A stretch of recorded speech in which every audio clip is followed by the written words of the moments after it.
Hello, everybody. Welcome back to Victory Drive. It is October 16th. Fall is in the air. The air is brisk. It is nice and cool outside with this October cold front sweeping in. Hopefully everyone out there is having at least some exciting action going on. It's been pretty slow for me lately. I didn't get to go out yesterday. I didn't get to go out very much. I had my daughter's band concert, so that was a lot of fun. But hopefully everyone's out there getting after it, having a good time, and being safe, and maybe even getting in on some action, either some early season doe killing action, or maybe you even got your target buck slipping up, making mistakes already. The best is yet to come. I'm getting very, very excited. And this week we have on my good friend Connor Broome, and we're going to talk about his early October success stories. That's right. That's plural, stories. He's had a hell of a season so far. He's had his best season yet. So we're going to chit chat with him a little bit and check in and see how North Carolina's been going. I did have some minor issues in this podcast. I guess I found out that there was a little bit of some buzzing in the background. So hopefully I edited a lot of that out. So hopefully it comes across nicely. But if there's some audio issues, then just, please forgive me. I guess it is what it is. I'm only one man, so I can only do so much here. But like I said, hopefully everyone is out there having a good time, having, some success like Connor has been. And once again, just being safe. It's fun getting out there in the tree stand and sitting and doing that thing. But make sure you're tied off. Make sure you're going through your, pre-hang set checklists and all that good stuff, and making sure you're staying safe out there. We don't need anyone falling out of tree stands and getting fucking hurt or breaking their backs or dying. So this is supposed to be fun. Let's have fun, but let's be safe out there as well. So with that said, the show is brought to you by some sponsors as well. And Victory Drive is proudly brought to you by Grizzly Coolers. Grizzly Coolers, they're your leader in hard-sided coolers, like I say every week. They really do make the best hard-sided coolers in the game, I feel like. We've also got really, really good, awesome hard-sided or soft-sided coolers. One in specific, it's the Grizzly backpack cooler. I think it's a 24. So that fucker is so sick. It's a backpack cooler. I mean, come on, going to tailgating parties, going little football action. It's football season too. You guys are out there fucking watching football, getting some tailgating action in when you're not hunting. The backpack cooler is seriously, it's the shit. It's just absolutely the shit. Super, easy to pack around. I mean, super mobile. If you're a mobile drinker, like some guys are, I personally enjoy a few mobile drinks. So being a mobile drinker is the new craze, and you can't get much more mobile than a backpack fucking cooler. So check that out on grizzlycoolers.com and use code WCB to save some coin and support the network. Not just Victory Drive, but also supports World Class Bow Hunter and Tackle and Tacos and Hunt the Mason Dixon, all the other awesome shows in the WCB network. The show is also brought to you by Black Ovis, blackovis.com. It's your one-stop shop for all your outdoor hunting, camping, hiking needs. Even if you're not a hunter, let's say you don't enjoy hunting that much and you just enjoy backpacking around, hiking in the mountains and doing that kind of thing, you can go and enjoy some really high quality gear from blackovis.com as well. And they have really, really good footwear, optics, tents, sleeping systems, arrow ID builder. They build your arrows for you so you don't have to. All that stuff. And actually, matter of fact, I just bought some new broadheads from Black Ovis, and they got here lickety fucking split. I did the expedited shipping so I could get here quickly, and it was very, very fast, very easy. I used code VICTORY to save some money as well, honestly. And so wherever you get on blackovis.com, check out what they got. Need some new broadheads, new release, whatever you need. Check out Black Ovis and see what they got. They also have very, very good prices. Their prices are always very competitive. They might not be the lowest all the time, but they're very competitive all the time.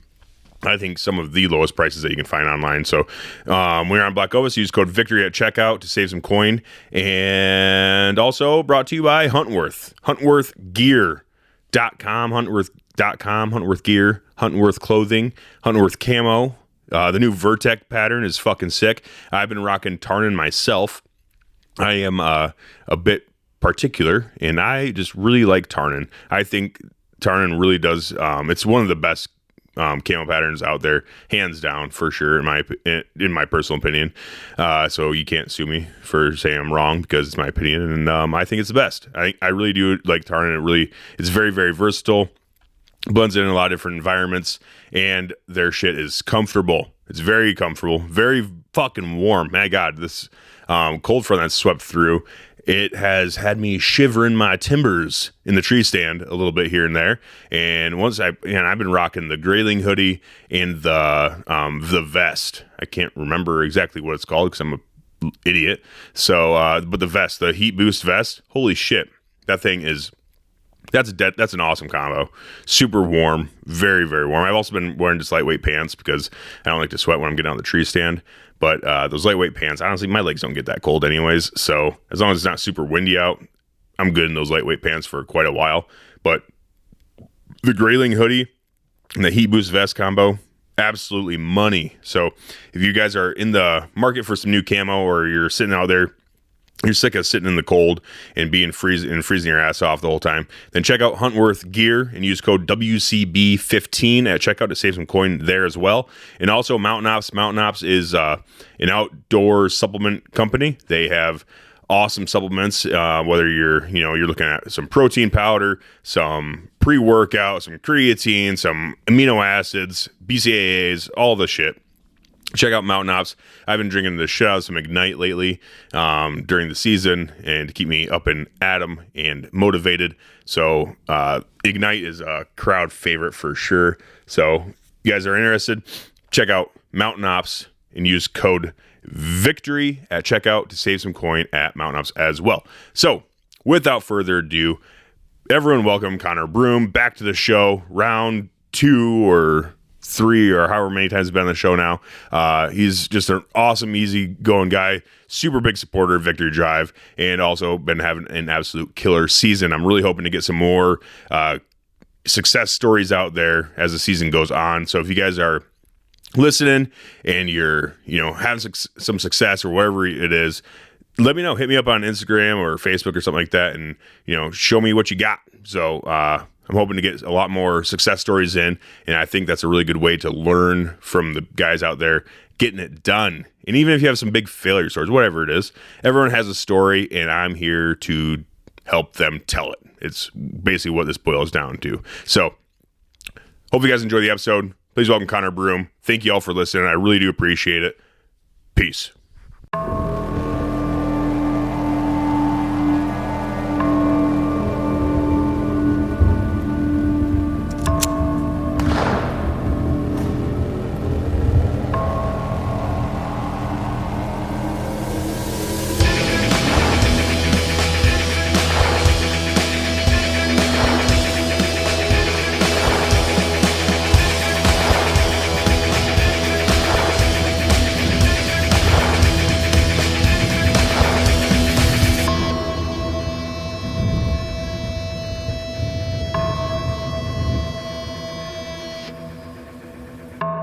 What's going on, brother? Howdy, partner.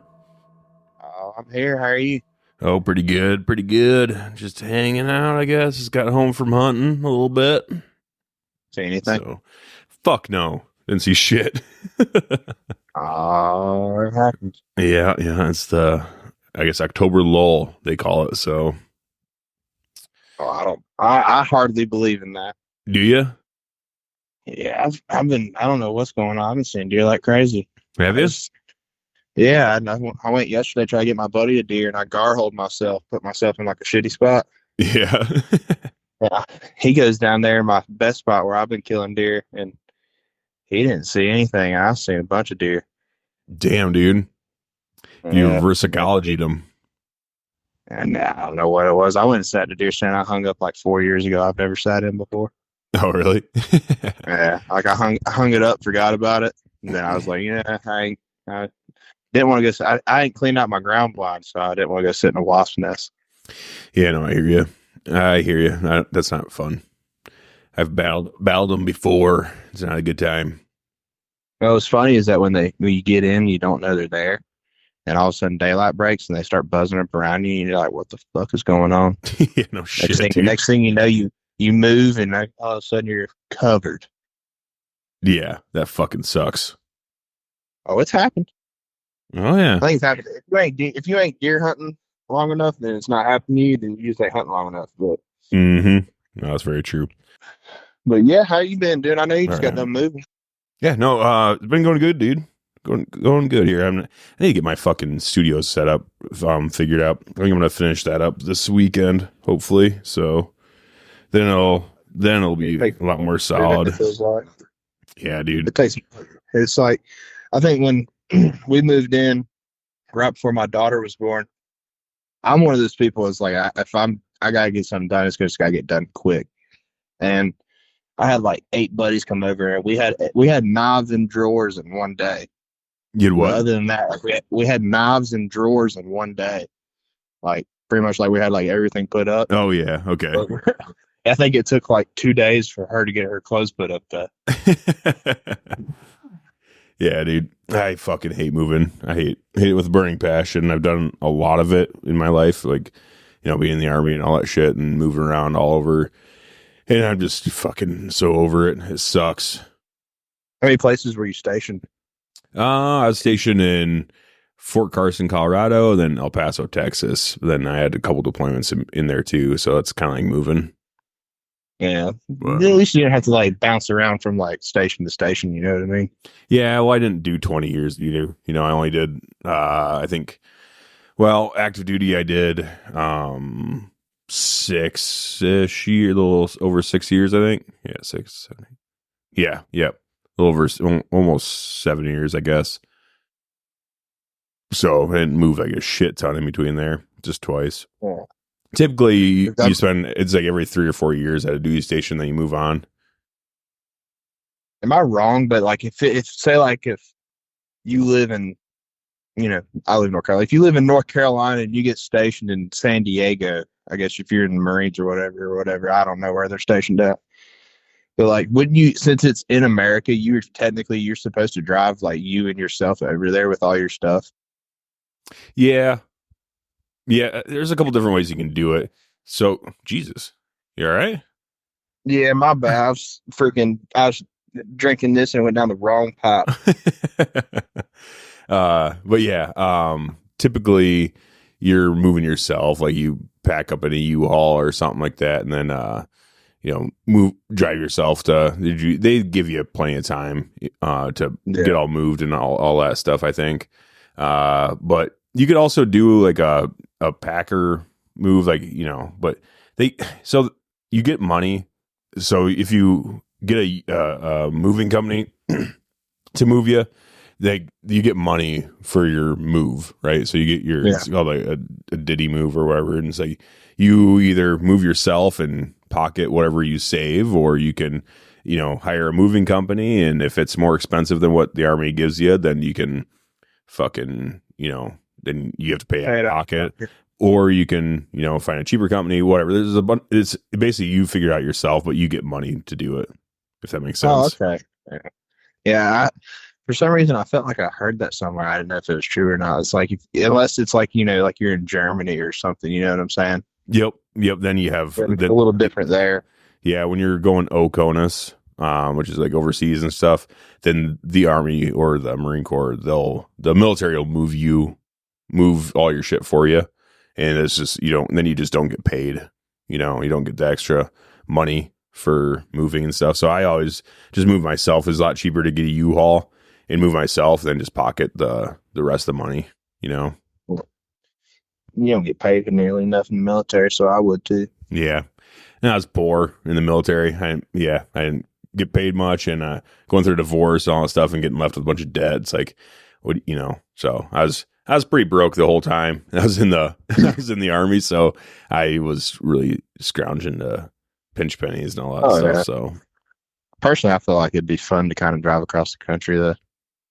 yeah, I don't know. I don't think it's that bad. You get plenty, like I said, you get plenty of time to move. Generally, like they'll take the amount of time it takes you. Like so you're not supposed to be driving for more than I think is like 8 hours a day. So they take it. Okay, so if you're moving it by like GPS, if it takes you, fucking 16 hours to get to your duty station, then you get those 2 days of travel plus a day on either end to like pack and unpack. Oh, okay. So they want you driving for 8 hours. Yeah, pretty much. Yeah. But what I would generally do is I just drive longer, Yeah. So, yeah. And then just get there earlier. Okay. Oh, I don't mind. Mm-hmm. Well, yeah, how, I guess this is a deer hunting podcast. We need to start talking about deer hunting. Yeah. Yeah. So, the deer hunting for me has been kind of slow. I talked about it a little bit on the last, on the intro for the last podcast I, released, which was last week. So, not great. I hit a doe and couldn't find her. Made a, like I already said before, I think I told pretty much the whole story. Made a good shot. I'm pretty positive the blades just didn't deploy. And it was on that porch, wasn't it? Me and you talked in private about it. Yeah. It was it was a torch, but it's like they work like a rage broadhead, so they're the rear deploying blades, and I don't know what the fuck happened, and I just got fed up. I'm like, I'm not doing that again. There's too much risk involved in my opinion, with mechanicals. There's too much risk involved with a purely like mechanical head that the chance of the blades not deploying is always there. There's always that chance. So I just switched and I got a hybrid head because worst case scenario, I'll get a fixed blade cut through the animal. And if I make a fucking good shot, then it should be dead in relatively short fashion with that anyways. And if the blades do deploy, then it should just make, a bigger cut, more devastation. Gnarly. Yeah. So that's kind of the way I'm looking at it now and just changing things up a little bit. And just sucks that I had to learn the hard way with them, is all. So.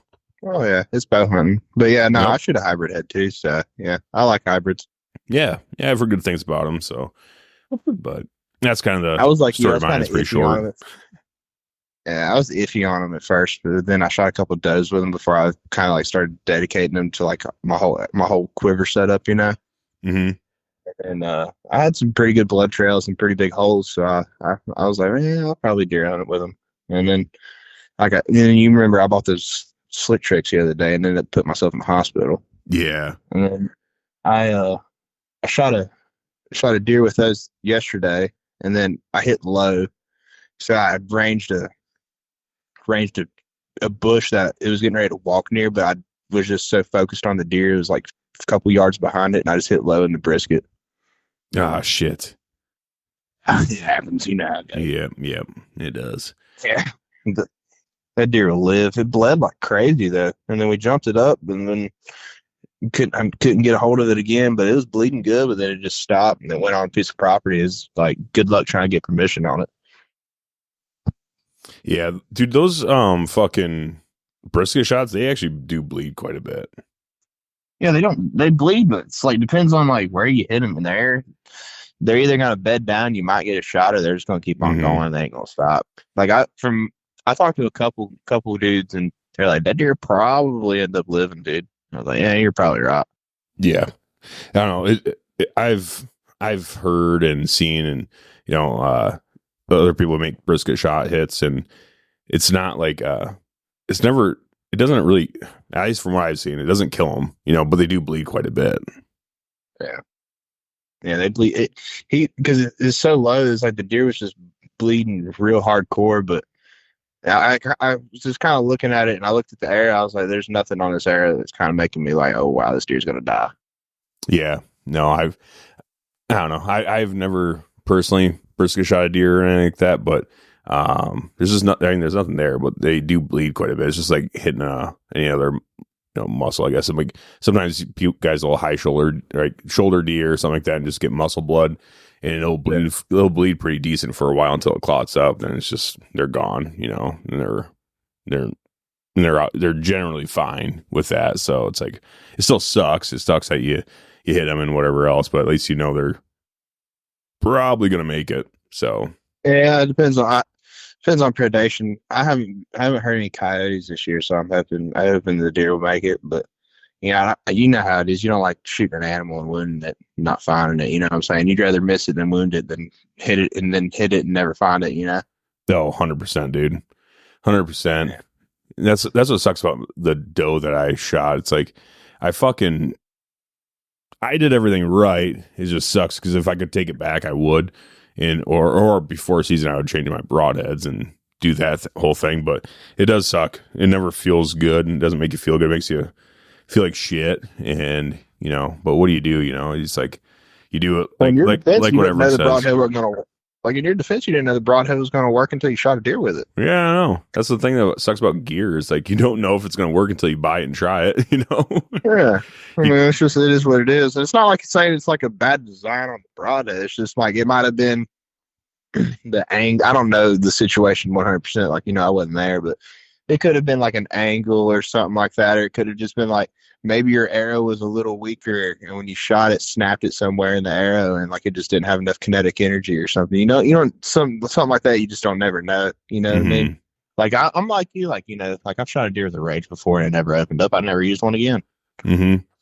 Yeah, it's kind of one of those things like fool me once, shame on me, or shame on you, fool me twice, shame on me, kind of thing. It's like I ain't gonna do it twice. It's like it only takes once for me and be like, okay, well that's done. And I was gonna go back to just straight up fixed broadheads because those are never gonna fail you. If you make a good shot on with a fixed head, it's gonna die. The animal's gonna die. Oh, yeah. And a lot of times, from what I've seen in like relatively short fashion, the only thing is with mechanical heads is a lot of times they'll give you a certain margin of error that like helps out. It's like, so if you make a shitty shot and you take it a little too far back, it's like it's gonna kill them a little bit faster on like subpar shots, I guess. I thought that too, and I tried to go away from that notion just because I felt like if I shot a small this might sound absolutely retarded to somebody, so it'd be okay. I don't care. But like if I felt like if I shot a smaller broadhead, like some of those like smaller tube blades, my shot placement would get better, and like I would care more about my shot placement. And it worked out good till I had made a bad shot on a deer and I couldn't find it because it just didn't have no good blood. Yeah. So it's a double-sided sword. It's like, do you want something that might not open up, or do you want something that's gonna kill it 100% if you hit it right? You know what I mean? It's a double-sided sword. With the new bows these days, it's pretty hard to not find a bow that won't shoot a fixed blade. Right. Yeah. And I don't know. I mean, fixed blades are so much simpler. It's like if you make a good shot, then the animal's dead.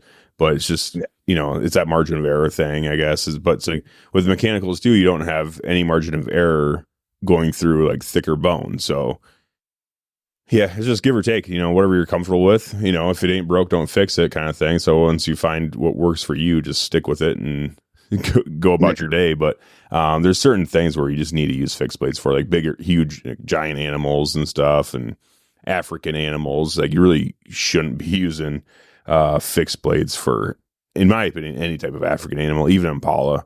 It's just I shot my Impala 2 years ago with a mechanical, and it killed it. But I did not get very good penetration, but it did kill it. So, I mean, I guess if you were going to, then you could use mechanicals for smaller plains game and stuff. But the bigger stuff, it's like I just feel like those types of animals just need to be shot with sturdy fixed blades. And honestly, Slick Trick, their fixed blade heads are fucking phenomenal. They're really, really nice and very sharp, like so. I'll tell you, they're sharp, and they will put you in the freaking hospital. Yeah.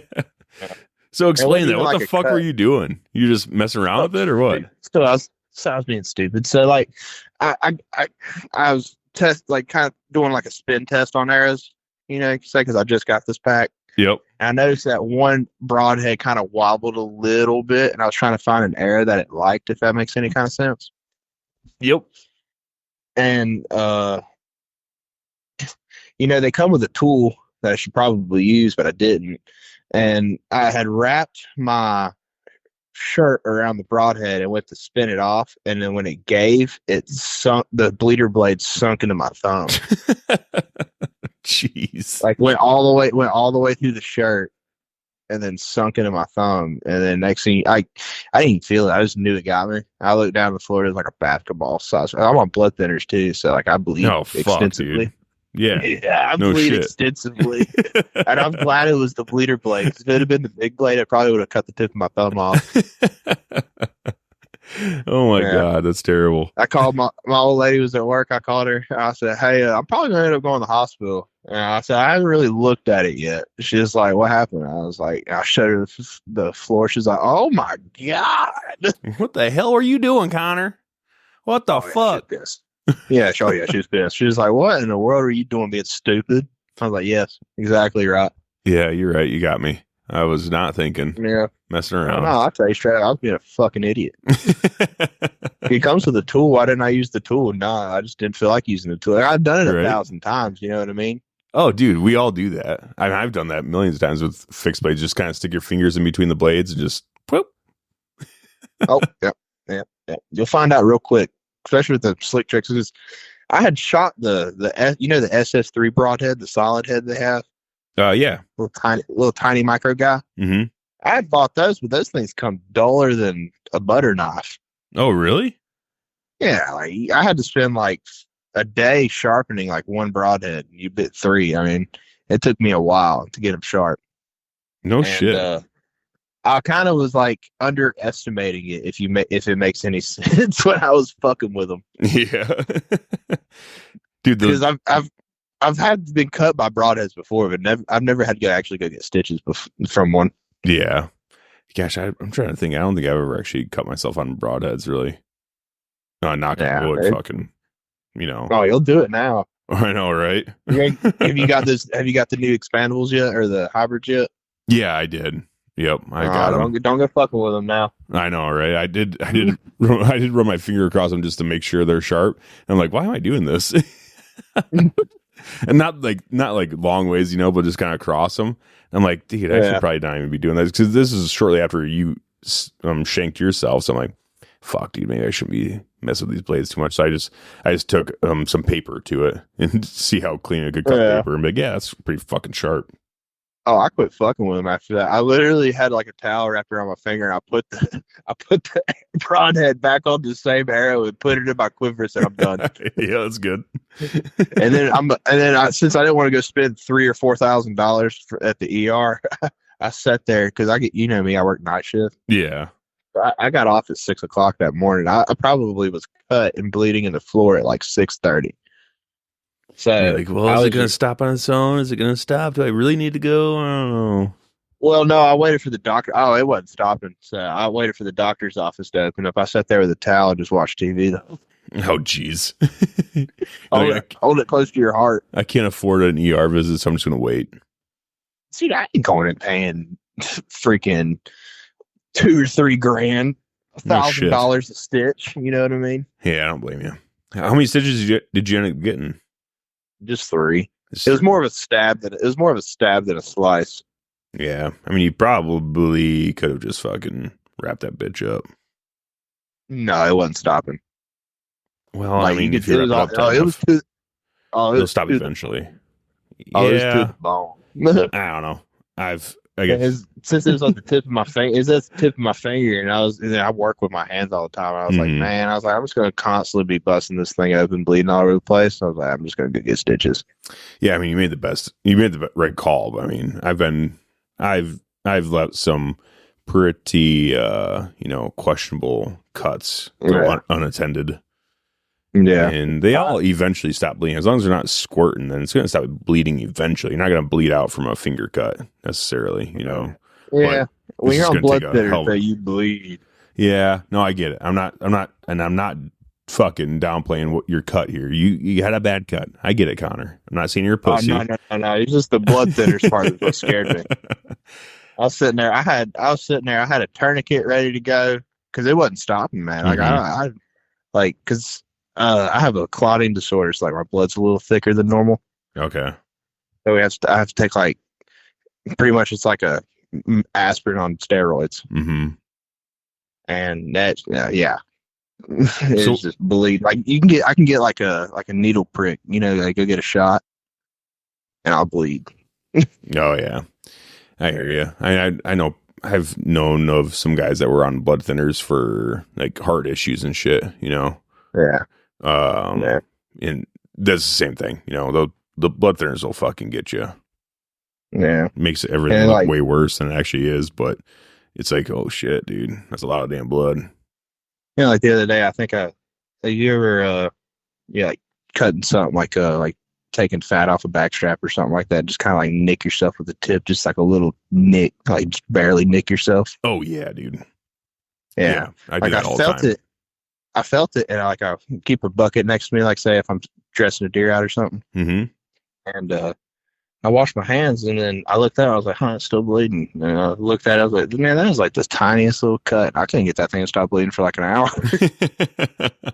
Like it's like what you said. It's like you can get like a little paper cut, and it's like it turns it out to be bigger than what it actually is. Yeah, for sure, dude. I fucking cut myself all the time whenever I'm like cleaning deer and all that stuff. But dude, I've been honestly, my fingernails have saved me so many times. Like honestly, probably like at least three or four times where I'm like cutting shit, and then I'll come down with a knife right on top of my fingernail and be like, "Oh fuck, dude, that could have been my finger." Like, thank God we have fingernails. What's sketchy is when you break an arrow off one, and you don't know where the broadhead's at. Oh yeah, yep. And you're sitting there reaching around, field dressing, trying to get the guts out, and you're like, "Oh, there's the arrow." Mm-hmm. Yeah, you just hope that you hit the shaft first, like whatever is left in there, and you just think, "Oh, shit, okay, it's cool." Sketchy. Yeah, it's sketchy. So like I had shot an 8-pointer on my first sit this year, and the arrow broke off in him because it went through his shoulder scapula and then broke off in the other offside shoulder. Mm-hmm. And I was sitting there field dressing, and I was like, "Man, this is sketchy." I told the processor, I was like, "Yeah, you better watch out. There's a Grim Reaper in that dude that's razor sharp and deployed." Do you find it? Yeah, he found it. He said he's gonna put it with the Euro mount. Oh, good, nice. That'd be fun.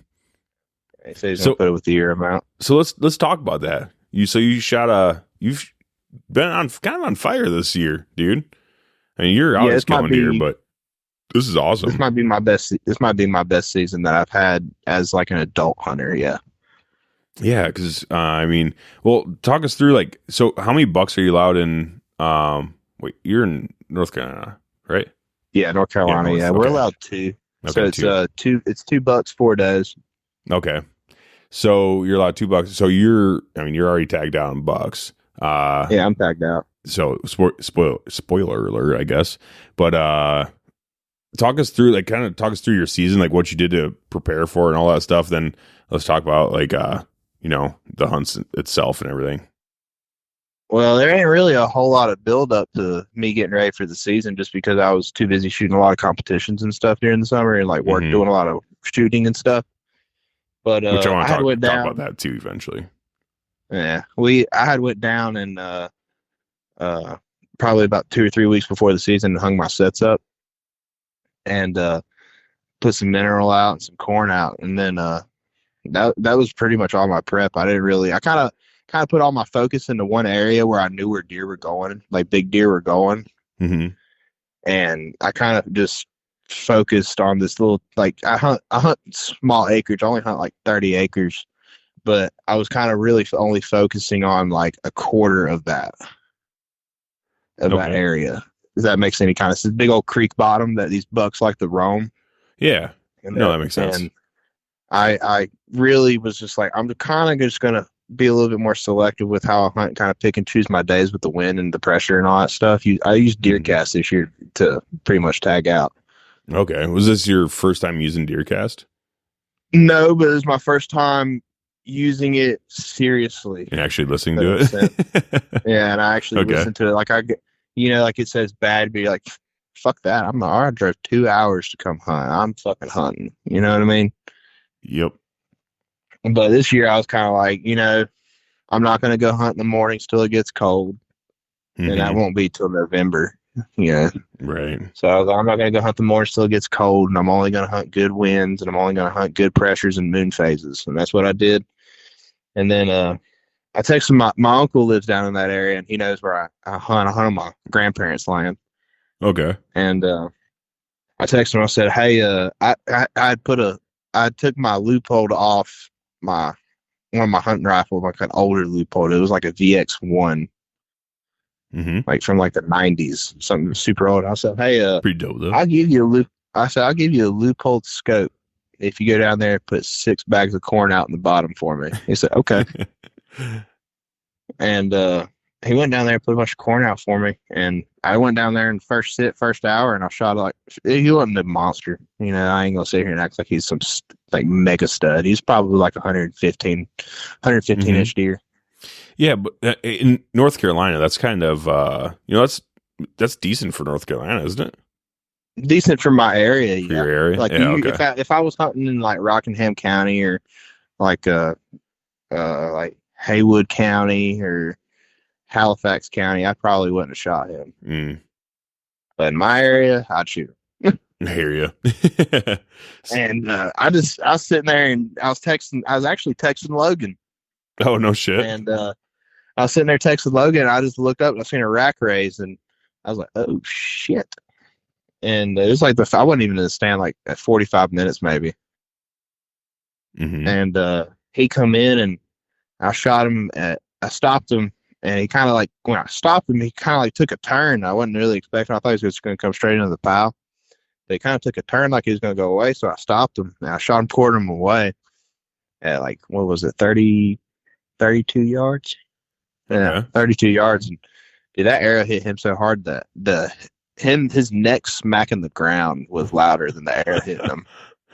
It locked his front legs up, and he used his back legs to make it out the field, and he died like probably like 10 yards past where I shot him. Oh, nice. And you can ask Logan. I FaceTime him. I was like shaking my, looked like the tree was getting ready to come down. I was like, bro, I don't know what the fuck I just shot, but it looks like it was pretty freaking decent. Oh, that's awesome. And then I called my uncle. He come down there. I didn't even go look at him because my uncle's living with my grandpa right now because my grandpa, he ain't doing too good, Okay. And I called him. He said, there's only one reason why you're calling me. Come down here. I said, just come down here. And then I got down when he got down there. And then I said, I shot him over here and found the broke off arrow. And I was like, blood. I said, he went in right there in that hole. I said, he can't be on the other side of that. And he wasn't. He was right there, but it was a pretty symmetrical 8-pointer. He was real pretty. If I'd have known that I was going to have the season that I was possibly going to be having, I probably wouldn't have shot him. But, double-sided sword, I ain't going to sit here and try to take anything away from it. I was excited to shoot that deer. So right, and that's kind of the nature of the beast living in a $2 state, too. A bunch of Michigan and Illinois guys do that same stuff where it's like, okay, yeah, get the first one out from under you and then fucking hold out and maybe see what happens for the second one or something like that, Yeah.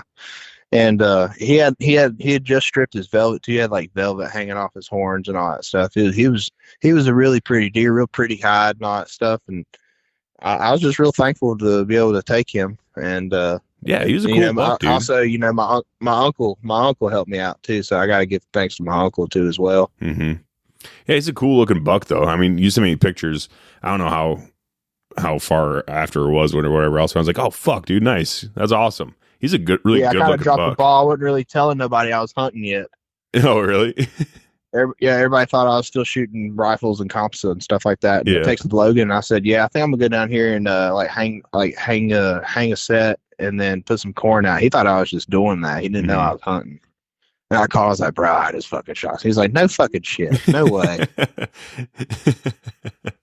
Oh, that's awesome. You didn't tell me you were. He's like, you didn't tell me you were hunting. I said, bro, I said I was putting corn out. What do you think that means? Yeah, right. You're already down there. Might as well.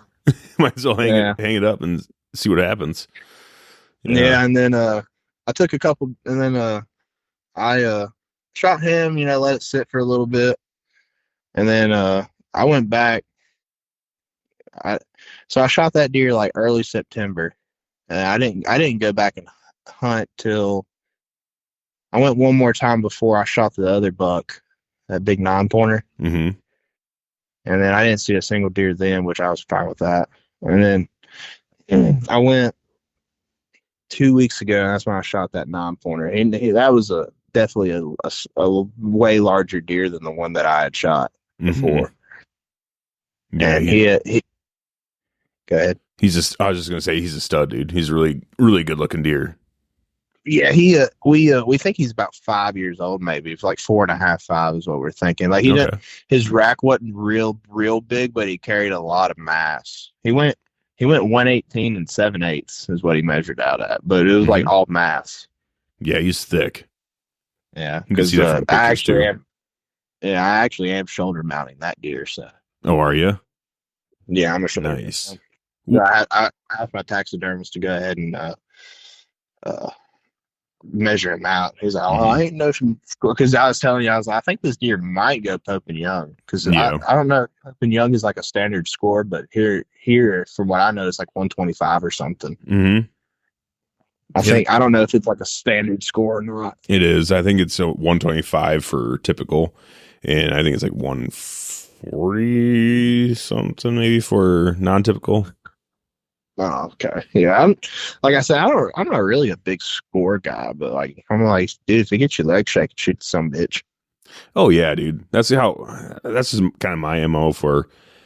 I'm never gonna ever dog on anyone for shooting anything. It's like it got you stoked, so let her rip kind of thing. And I'll always say, like, congratulations, good job, and everything else. And I actually genuinely mean it. The thing that bothers me is when people fucking, lead with shoot a spike and call it a cold buck. Yeah, or that's another one too. Yeah, or they always start off with like, it ain't the biggest, or blah, blah, blah, whatever else. Like, well, yeah, not every deer can be the biggest. It's like, but it got you fucking excited, so you shot it. It's like, just stay that, or the whole meat hunter mentality. Like a lot of meat hunters will be like, well, you can't eat the horns, so I'm gonna fucking shoot this, fucking basket rack, this basket rack's 8-pointer or a fucking 6-pointer or something like that, like a little tiny 6-pointer. And it's like, oh yeah, I get that. Yeah, okay. Yeah, that pisses me off too, because it's like, you passed on 145-pound mature doe, but you shot the 100-pound spike. Exactly. So if you're a meat hunter and you're shooting small bucks because of the meat and all, but you're passing on does, it's like, you're not a meat hunter. Then you're just say it what it is. Like, you get excited, you shoot a small buck. It's not a big deal. Like, just be honest about it though. Like, just be honest with yourself and everyone else, and it's the same thing about like with high fence hunt, like someone that's shooting, like hunting high fence, and they claim to be free ranging or something like that. It's like, don't be embarrassed about what you do. If you're hunting high fence, say you're hunting high fence. If you're shooting small bucks because it got you excited and you accidentally you got too excited and you shot one and you thought it was bigger than it actually was, or whatever else, it's not a big deal. Like, just say it. Just be honest. Is all I'm trying to get at. And it's like, in antlers and horns, they are cool. Like, I totally understand wanting to shoot a buck. I totally get it. But don't be fucking trying to say like, well, I'm a meat hunter and you can't eat the horns. I'm just going to take these antlers and fucking throw them in the shed anyways. Like, well, then shoot does, dude. Like, just stop shooting small bucks and shoot like older, mature does. They have more meat on them, and there's more of them. Yeah. There's more of them. So I see it on the Facebook forums all the time. I'm pretty much blacklisted on those forums right now for talking some shit. But no, I can see that. Yeah, because it's like, dude, it's like you're sitting here telling, like, they'll sit there and like make this whole post out. It's like, dude, okay, number one, you shot a spike. I don't need to hear about your life story. Yeah. Number two, you in the post, you're saying, oh, you passed up on 5 or 6 does that had fawns without spots. Number one, if I see a deer with that big doe with fawns without spots, I'm sorry, but that deer's dead. Oh yeah, because if it ain't got spots on it, that deer can fend for itself. Yep, absolutely. And honestly, in my county, I can't shoot that many does, so that's kind of fucking lame. but I can go not too far away and shoot does all the time. So like all day, every day. So that's generally what I do is I go out to a different spot and hunt does. But most states, they allow, like North Carolina, you're allowed 2 bucks and 4 does. It's like, if that's the case, then why are you fucking, I don't know. Yeah. It's the excuses for me that kind of annoys me is all. And I don't ever say anything about it. Like, there's no point in fucking getting in social media arguments, but it's just one of those things where it's like, come on, guys, like, what are you doing? Sometimes I enjoy it because the people are so stupid. It's like, it just cracks me up talking to, like, this is pure comedy to me. Yeah. Because and then half the time they think I'm actually being serious, and it's just like, dude, you don't even know. You just don't even know, bro. Like, and I've noticed it's a lot of the older crowd too. Like I don't want to really say it, but boomers, you know? Oh yeah, for sure. It's a lot of the boomers. It's like, oh, it's my tag. I can do what I want. But it's like, yeah, but you're the same dude who's going to go talk shit about the 16-year-old shooting his first deer with a crossbow. Mm-hmm. And, I'm not even a crossbow hunter, but it's like, dude, he obviously is new into hunting. You're going to talk crap about a kid shooting a bigger deer than you. You know what I'm saying? It's like, I see these guys talking so much crap about, like, 13, 14-year-olds shooting megas in North Carolina. And their daddy spoils them or something like that, or they're ruined. They're like, oh yeah, it must be nice to shoot a deer when it's handed to you. And it's like, dude, you wouldn't have to experience. You could experience that if you quit shooting dinks. Mm-hmm. And I've shot my fair load of dinks, so I can say what I want about it. We all have, dude. That's part of the evolution. I think it's like, if when you first start hunting, it's like, shoot whatever you want. Well, it's always shoot whatever you want, but especially when you first get started, it's like, I don't know. I do believe in, like, the latter situation where you're hunting, young, or you first get into hunting. It's like, just get the experience of, I guess, putting animals down on the ground, so it doesn't matter if it's a doe or a buck or a small buck or a big buck. It's like, just get that experience of shooting and hunting and get out there and do it. And then eventually at your own pace, you get to fucking level up a little bit, and maybe you want to, maybe the next year after, or 2 years later or something like that, then you start fucking going after setting you're setting new goals. We've talked about goals before a little bit, offline here and everything else. It's like, it's good to have goals, so I guess I don't know where I'm going with that, I guess, but boomers do suck. Because you need to have your killing stage. Yeah. I had my killing stage all throughout my teens, and like, I wouldn't say I got serious about killing bigger deer until, like, the past 3 years, to be honest with you. That's just me being real. Like, I've killed some decent deer in the past, but that's just pure luck. Mm-hmm. And now it's like, like, I agree, like, like, say if I was going to bring, if I was going to bring my old lady to shoot a deer, she ain't ever killed a deer before. If a spike walked out, you think I'm going to tell her, no, you can't shoot that? Mm-hmm. Yes. It all depends on who the person who you're talking to. Yeah. I wouldn't. Now, if a mega walked out, I would be saying, all right, sweetheart, don't fuck this up. Yeah. You either don't fuck this up or you let me shoot this one. Whatever. Yeah. Yeah. not right now. I'm tagged out. Yeah, right. No shit. Yeah. Yeah. But yeah, and then I guess back on track. But I had went a couple weekends ago, and I had put some corn out that had ended up lasting till the next time I went back. Mm-hmm. And I just hunted like normal, and they're still bachelored up. And I was sitting there, and I kind of stretched, and you're gonna love this story, by the way, because this story gets funny at the end.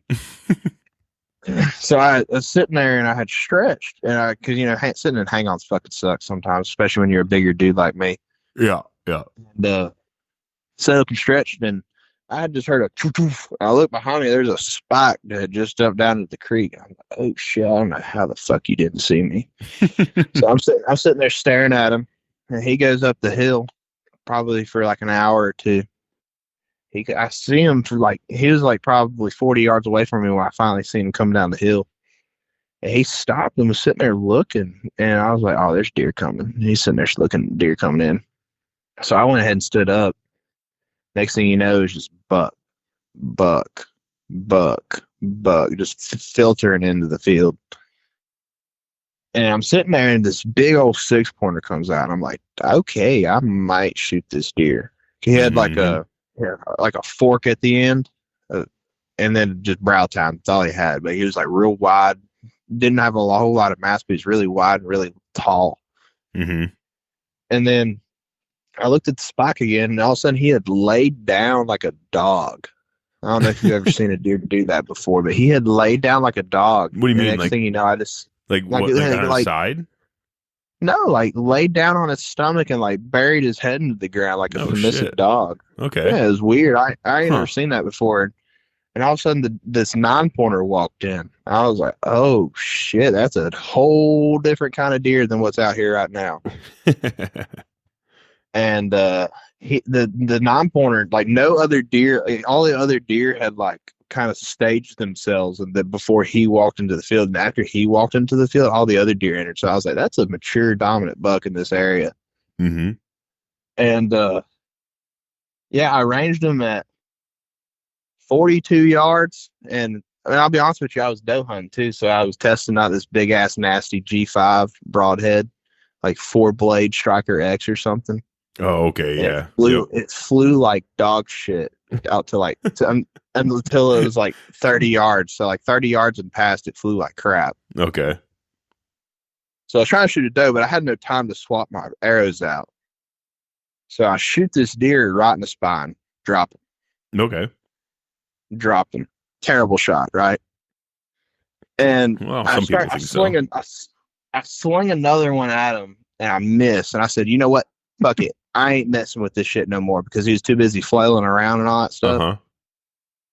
I didn't even take time to like clip my bow off and let it down easy. I looked over and I seen a bush. I was like, okay, threw my bow in it. Oh my God. Yeah, just chucked my bow in it. And, like, real quick, have you seen the movie the Other Guys? Yes. Okay, so like when fucking The Rock and Samuel L. Jackson jump off the building, like aim for the bushes. Yeah, that's pretty much. I literally seen it. It was like, all right, just dropped it off the side. Aim for the bushes, Connor. It hit the ground hard too. And I was like, oh fuck. And oh my God. All I did was unclip from my safety harness because I have like one of the lines that takes you from the bottom to the top. That way you're secured the whole way. Oh, like them lifeline things? Yeah, well, fuck that lifeline. I unclipped. Fuck that lifeline. And I fucking just run down the tree. I don't even think I used like 2 steps out of the whole thing. Oh, and I grabbed my bow, and I literally just run up to that deer, and I grabbed the string with my fingers, and I said, fuck it. I shoot a handheld, and I had it in my pocket, and I didn't want to take it out. I grabbed that sumbitch with my fingers. I ran to him and shot him. And then I pretty much just like collapsed on the ground and was just like, holy shit, what the fuck just happened? And then I called my uncle, and I'm fucking freaking out. And he was like, well, calm down, come up here, get your truck. We'll go back down there. I said, I don't even know what he is yet. I said, I just know he's fairly large. And he's my largest deer with a bow. I'll tell you that. But that's awesome. Dude. He had a lot of character on him that was just gnarly. He had broken off his G2, like on the top, but probably like an inch or two. And I guess he did it in velvet, is what I'm going to assume. Okay. And then he had like his brow tine would look like a pronghorn horn, like cutters. Like it looked like I had a cutter on the front of it. Oh yeah. Yeah, and he's just real pretty. And I'm gonna do a wall pedestal mount on him is what I'm gonna do. Nice. Those are super cool. Yeah, Taylor taught me into it. Yeah, Taylor, he's a fucking character. Yeah, he's also a fucking killer in Georgia. Him and Hunter. Oh yeah. Yeah, he's killed some megas down there in Georgia. Yeah, he has. Yeah, but yeah, he taught me into that wall pedestal mount. But that hurricane had hit up here, and my taxidermist, I called him. I said, "Hey man," I said, "Are you taking deer right now with all this shit going on?" He's like, "Yeah, I am." I was like, "Well, I got one." I was like, "Do you have like can you take them whole body?" Because I was like, "I gotta go back home now." Is what I was telling him. You know what I'm saying? He was like, "Well, take it over to here to this place." And I tried calling. I was like, "Dude, they ain't answering." And I was like, "I don't think anybody's there." He said, "Well, let me call him real quick." And got a hold of him. Was able to drop that deer off over there, so he was able to get in the cooler quick. So, No good. Yeah. Yeah, dude, that's awesome. Well, fuck, you got him though. Yeah. Yeah, it definitely wasn't like a no glamour shot. Like, yeah, I shot him right in the heart, and he went and died 15 yards after I shot him. You know, it's bow hunting. The shit happens. Yeah, well, and I mean, I don't know. Fuck it, I'll just say it. But I don't think spine shots are really that bad. You know, they drop, and it doesn't kill them, you know, necessarily that fast. But it's like if you get a follow up shot into them, you know, as fast as possible, then it's still not very long. It's not like they're fucking suffering like that long. It's like, I don't know. I guess what I'm trying to say is I don't think they're that bad. There's definitely worse shots to be made on deer than a spine shot. You know? Yeah. I just it's not pretty. You get what I mean? It's not pretty. That makes sense. You know what I'm saying? But hunting ain't pretty either. But yeah, well, it's because that's the disservice that the Outdoor Channel and everything else is really showing us, where it's like, you know, they only if the hunter on a TV show or a YouTube channel, if they fucking do spine shoot a deer, generally they're gonna pan the camera, cut that shit out, and then it'll go back to them being like, you know what, you know, wasn't the best shot in the world, but here he is, kind of thing. And I get that. I've seen Realtree do that before. Oh yeah, they all do it. I've seen, you know, juries do it too. Like, it's just something that everyone knows that they do, and it's pretty obvious. It's like they don't want to show it because it isn't pretty. It isn't. It does seem like the animal is suffering pretty bad when, you know, it's trying to run. It's trying to crawl out of there, get up and get away from. Yeah, got this gorilla man running at him. Yeah. It's not like it really is not pretty at all. I get that. But there are worse shots to be made. I think gut shooting a deer is way worse, because then they're like, okay, let's back out for 24 to 48 hours and go back in there. It's like, oh shit, fuck, dude. So you're just going to let it sit there for fucking a whole day? And like, yeah, it generally takes at least 18 hours to kill them, or with a gut shot or something like that, however long it really is. I think it's right around there. Like, but we're not going to go in there. Sounds like a terrible time. Yeah, we're not going to go in there for another 24 hours at least before we start tracking and stuff. It's like, god dang, that's, in my opinion, that's the worst. But if you spine shoot a deer and you get a follow-up shot into it right away, you're talking seconds or minutes of it. Yeah, it was live. Less than a minute. Yeah, less than a minute. It was less than a minute. So I'm sorry, but I just don't think that a spine shot is really that bad. It's the best of the bad shots, in my opinion. Yeah, I mean, it's definitely not the first time I've done it, and it definitely won't be the last time I've done it. No. And I mean, with guns, generally, if you can, you're going to try high shouldering an animal with a gun, because you want to sever that spine. You want to drop them in their tracks, and you want to take out, you know, lungs and all that stuff on the way through. But the ballistics of a gun is much different, obviously. But, you know, you kind of want to sever that spine when you're fucking shooting with a gun. When you're going for high shoulder shots. I grew up shooting does in the face and then shooting bucks in the base of the neck. Jesus. Yeah, that's how we were taught. Holy fuck, dude. Were you taught by poachers? Fuck, dude. I was taught by my uncle. And no.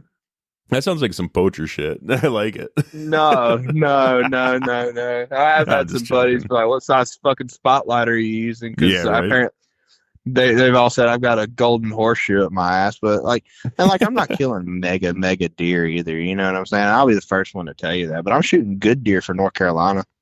Yeah, that's what matters. You can't shoot fucking 180s or 200s if they're not there. So, well, I'll tell you this: you got to shoot for what you got.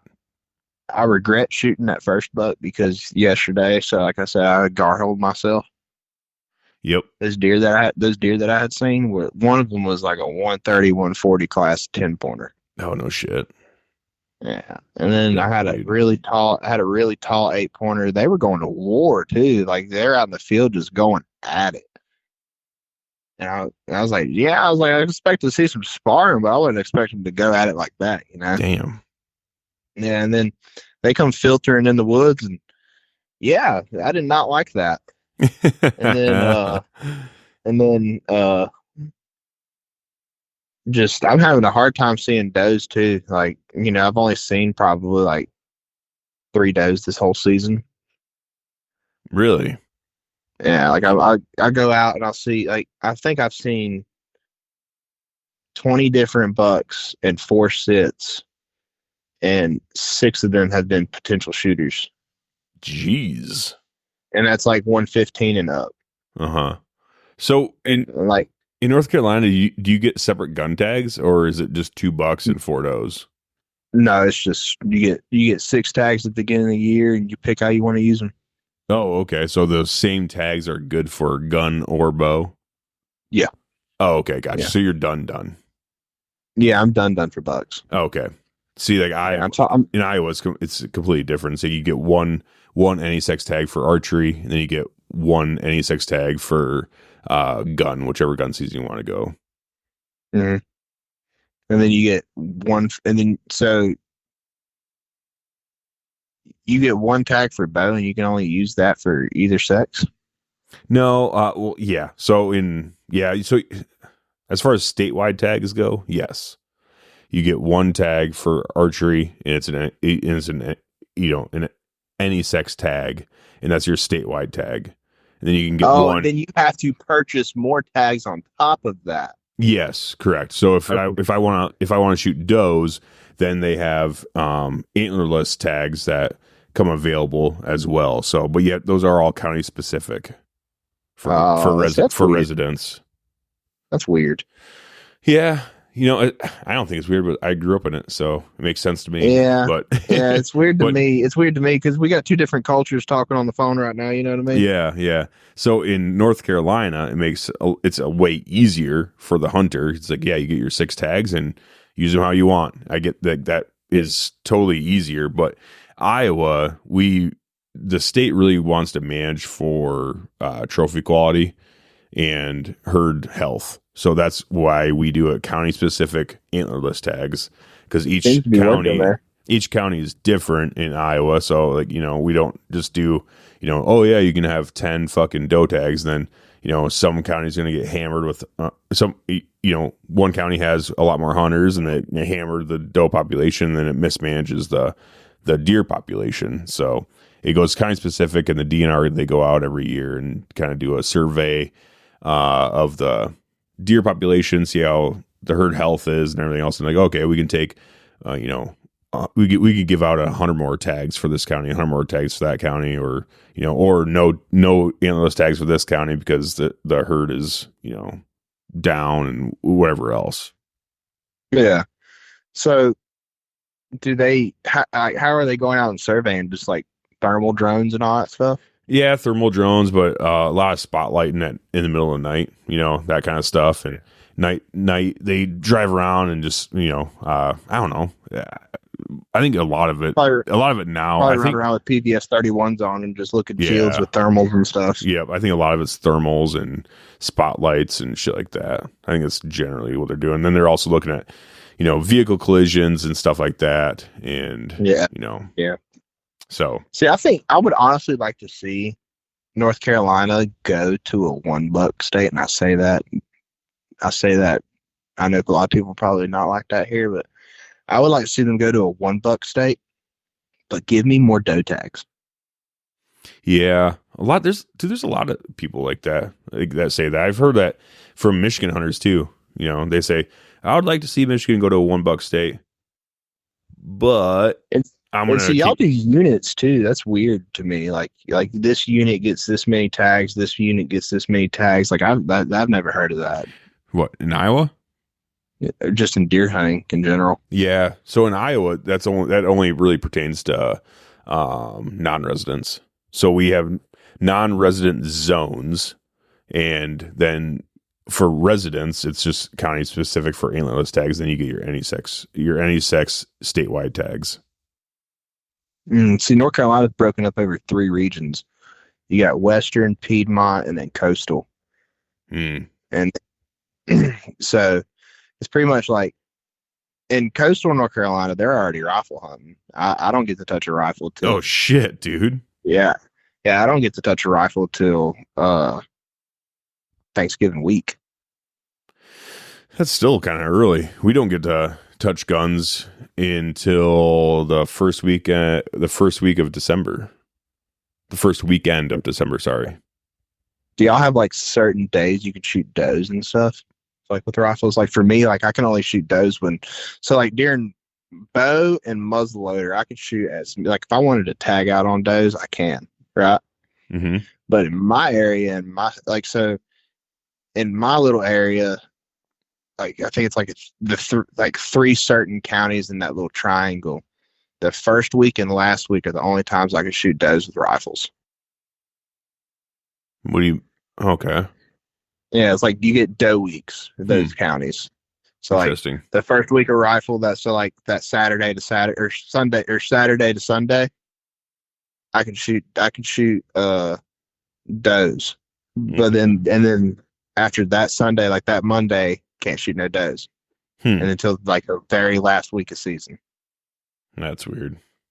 Yeah, it's stupid, ain't it? That seems kind of dumb.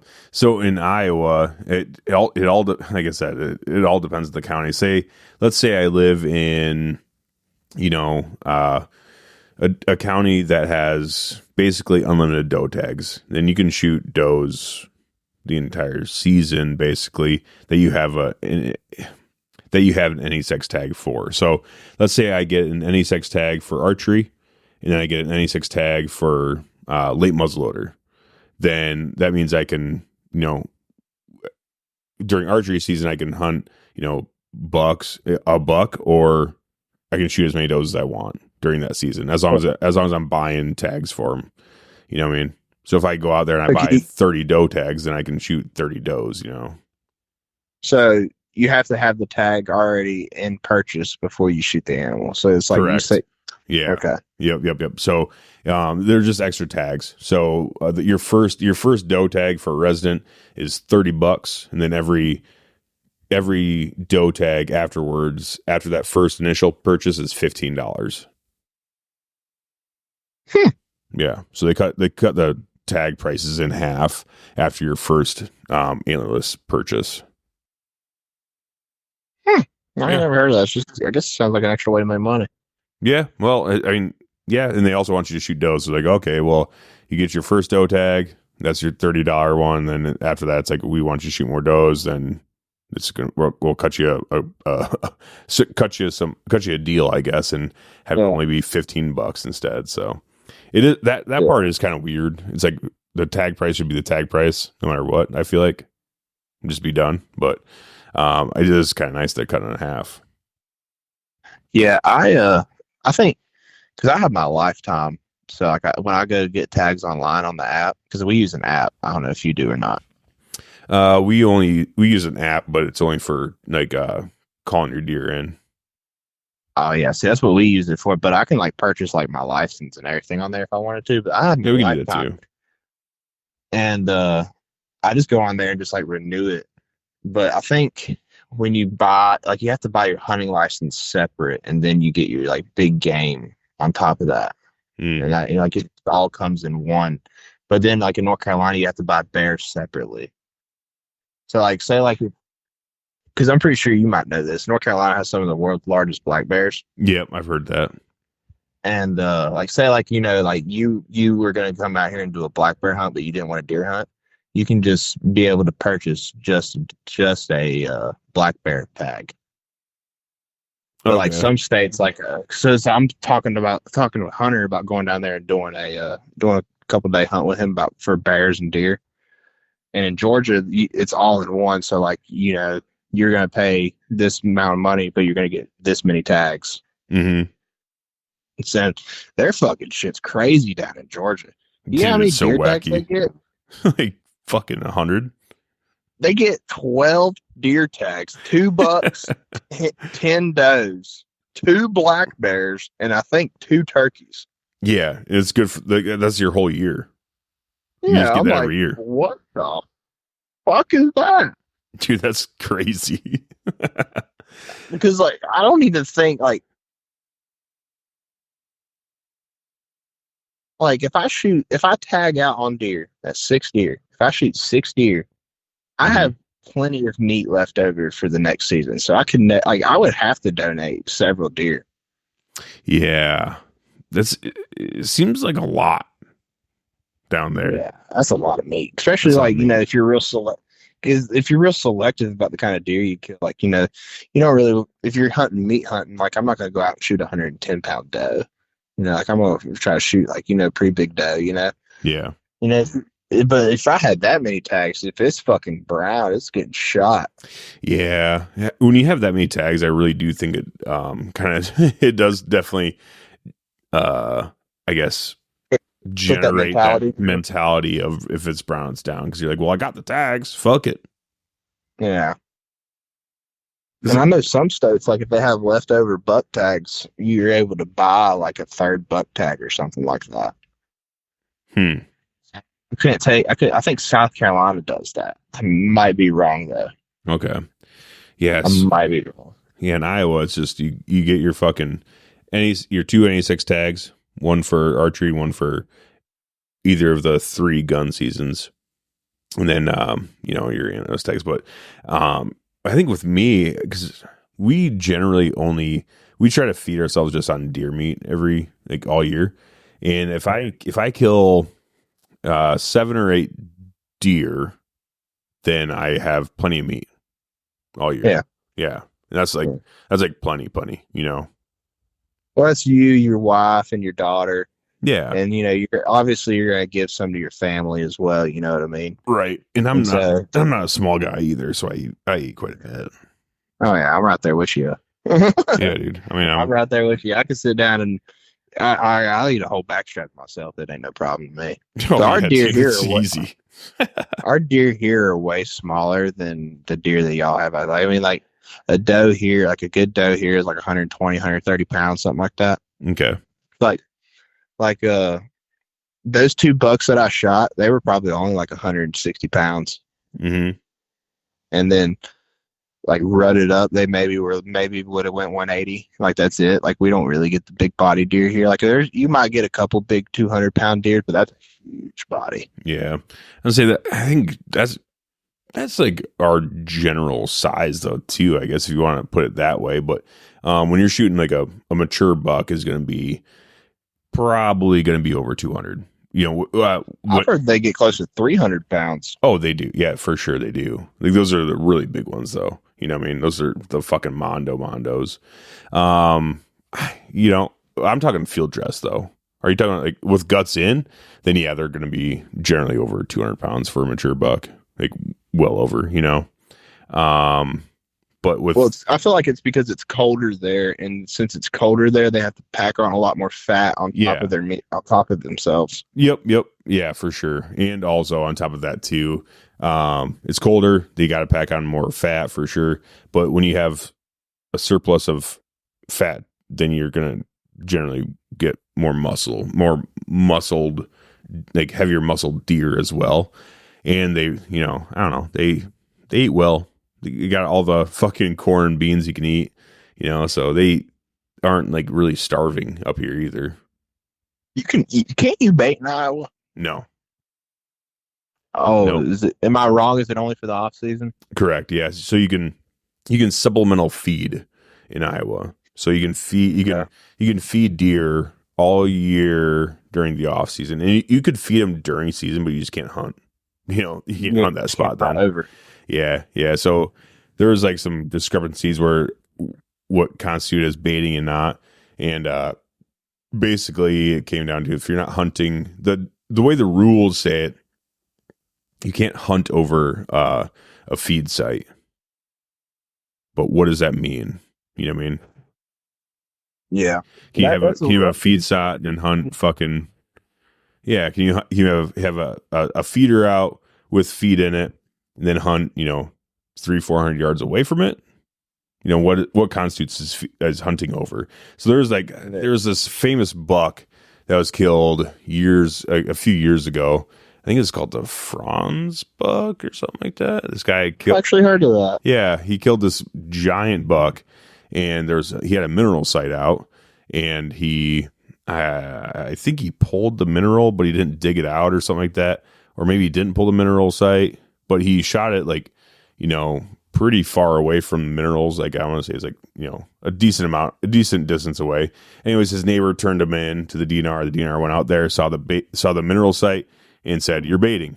And they confiscated the deer and charged him and shit. He's like, "I wasn't baiting. I shot it like way over here." And like, "Yeah, but you had bait on your property." He's like, "But it was like way the fuck over here." And they're like, "Well, who knows? Who knows if he was on his way to that mineral site when you shot him? So then, therefore, you're hunting over it. The ground. You have to dig that. So you're saying if I put a block, like one of those 50-pound trace blocks, on the ground, season opens up, and I take the block out, I have to physically dig the ground out from underneath it? Yes. What the fuck? Yeah, you're supposed to, because the DNR, if you get called in or something like that, and they come through and they soil test that spot, like, because it'll be a bare spot, from the deer licking it and all that other shit, right? So they come out there and they'll soil test, and they'll say like, "Oh, there's still mineral in the soil," and that's what they're going to. So therefore, you can still get hit with a baiting charge for that. Yeah. The fucking length that the government goes to fuck up. Oh yeah, dude, it's nuts. What the? Yeah. Fuck? And I'm sure there's a lot of people that do that, that just leave their minerals out there and fucking hunt over it, and they just never get caught. I that probably happens all the time. But if you get called in, yeah, then you're fucked. You're baiting, and then your deer's gonna get confiscated. They can fucking do whatever they want after that. So I go ahead and tell you, if I ever owned fucking property in Iowa, I wouldn't be fucking talking to nobody. Yeah, right. God damn. Yeah. Fucking soil testing the ground. That's nuts. Yep. They get pretty serious about that stuff, dude. Well, that's a big trophy state too, though. It is, yeah. And it's just one of those things where it's like, well, them's the rules. So, but I will say too, generally, if you have a mineral site out and you have it out there all year round, let's say, right, like in the off season, if you pull that mineral fucking, a month before, so deep in the ground. Yeah, it'll be a month before season. Well, if you pull it out a month before season, the deer will have the soil eaten all the way down. They'll have a crater in the ground, So they'll do the digging for you if you pull the mineral like a month early, or it'll get washed away in like whatever rains, or it'll get, generally speaking, don't take my word for it. This isn't legal advice. I'm just saying, if you pull it out early enough, then nature should run its course and you should be fine after that. You know what I'm saying? Yeah, it's just nuts that the government goes to that kind of length. Yeah, that's gnarly. Nice. I know a lot of guys, when they put out minerals and stuff, they'll just, like, what my buddy and I, what we do is we'll put a mineral site out and we'll put it on like a small pedestal. Mm-hmm. So it won't be in contact with the ground. And then we'll just pull that whole thing out, and then you're good. Then you don't have to worry about nothing. I know a lot of people here put them on stumps, but you can leave them here. You know what I mean? Right. Like, I mean, I'll be the first one to tell you, I shoot deer over corn. I don't give a shit. It's legal. Well, yeah. So in North Carolina, that being a bait state, how do you feel about that? Do you wish they would stop it, or do you like it? I mean, I use it, so I'd be a hypocrite. But if it went away with it, it wouldn't bother me. Like when I seen a bunch of those bucks yesterday, I wasn't hunting over corn. Mm-hmm. Like I was just kind of hunting like a white oak fucking track and a bunch of white oaks where acorns dry. It sounded like it was raining. You know what I mean? Yeah. So I mean, it wouldn't bother me, but it would kind of bum me out a little bit because it's kind of hard to get like an intel or like a I call it a catalog of deer. Yeah. Like kind of like getting your photos and all that stuff, which I don't really run a whole lot of cameras to begin with because I know the area has good deer. It's just kind of like what deer comes out gets me excited. Mm-hmm. So that's what we do in Iowa too. During velvet season and all that stuff. When a lot of guys are running their supplemental feed and mineral sites and everything else, it's nice to get a catalog of deer that are in the area just to see what's out there. You just can't do it during season. But would you be like stoked or would you be like fairly bummed out if if North Carolina got rid of baiting? I would be kind of happy because I feel like it would actually have to get people off their asses to learn how to hunt. Yeah. And I feel like it would kind of help with the quality of deer as well when it comes to like getting killed. Mm-hmm. I feel like less deer would be getting sniped out of the corn pile. Right. And that's kind of how I feel about baiting too. Is I've seen that from guys like T-Bone from Bone Collector. He's a proud masturbator. You know what I'm saying? So he fucking he has a say is like, if you ain't baiting, you ain't killing or something. No, if you ain't baiting, you waiting.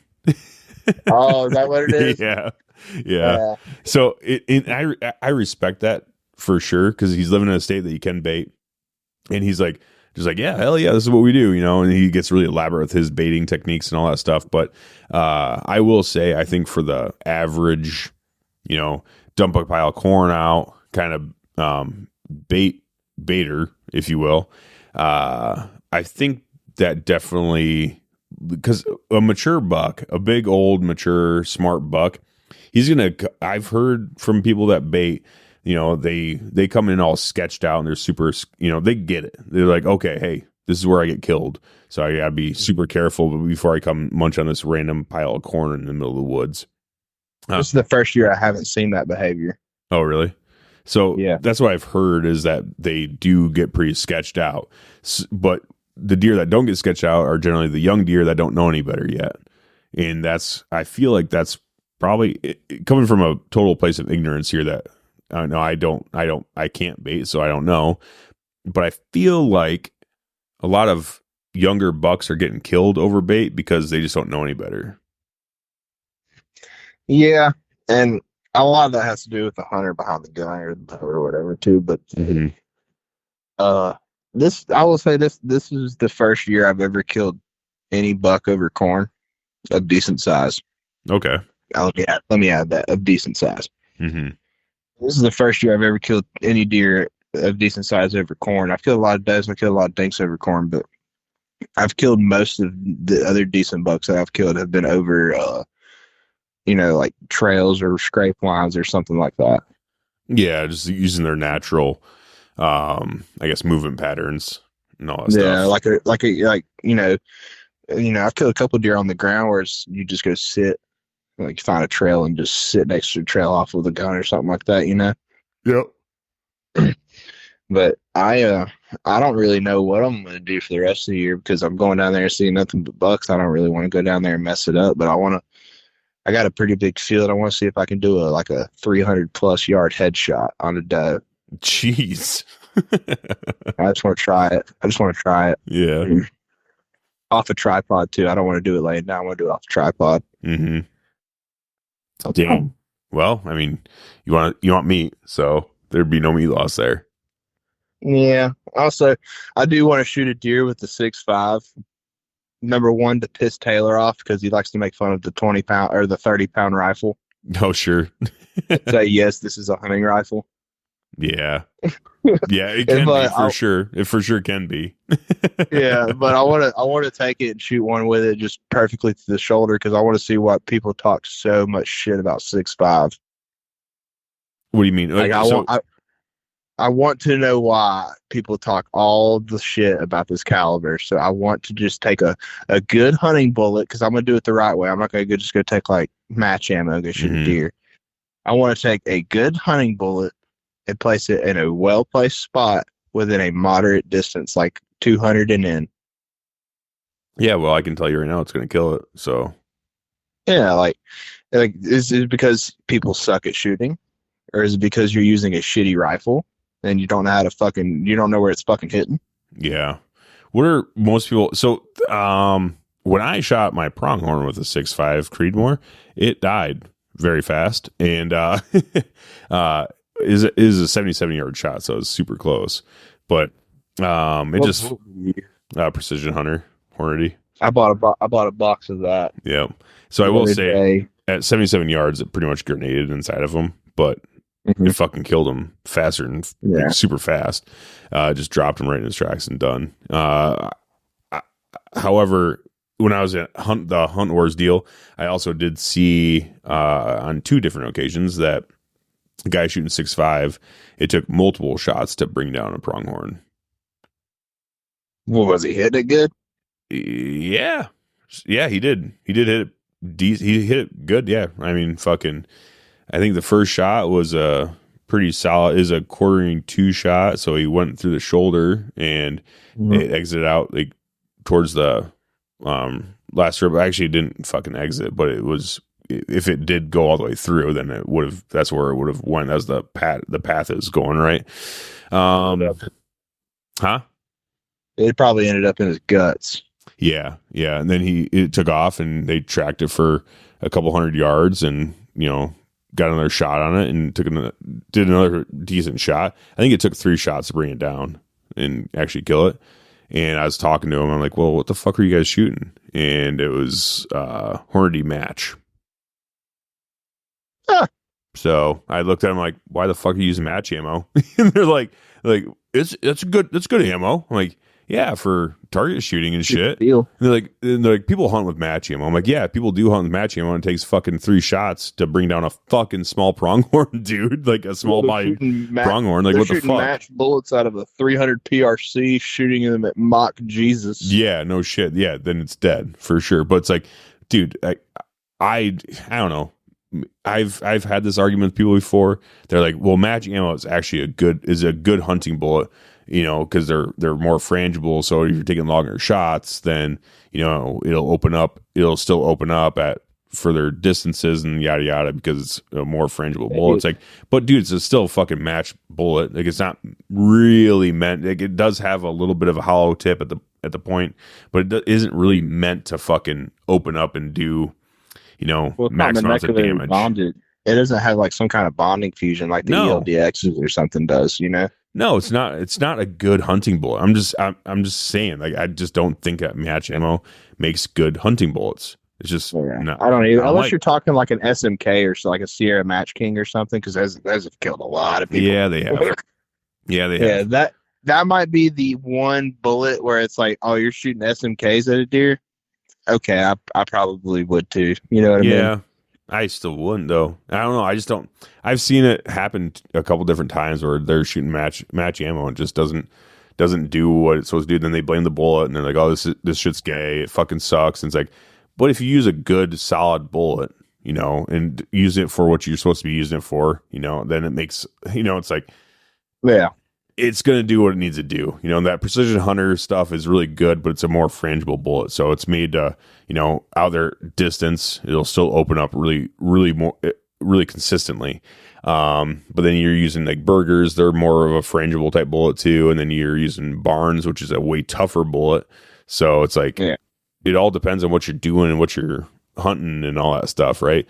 But if at the end of the day, if you're using a good, solid, fucking hunting bullet that is meant to open and create trauma inside of an animal, then it's going to do the job. Especially with a 6.5 Creedmoor on deer-sized game.